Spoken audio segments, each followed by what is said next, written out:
Hey friend, you're on Valera's channel. Today I'm going to show you how to mirror your iPhone screen to your computer. To do this, we'll open any browser, alright? And type lonely screen in the search bar.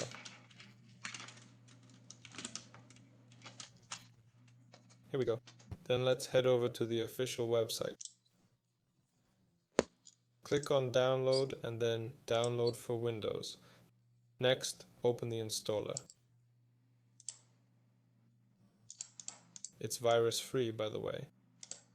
Run it, click yes, and the installation will start. Click install and then next.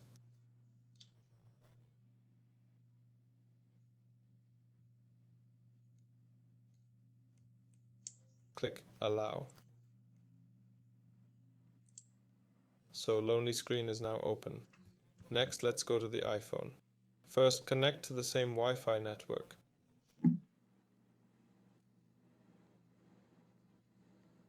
After that, tap AirPlay, and there's our Lonely Screen. Tap on it.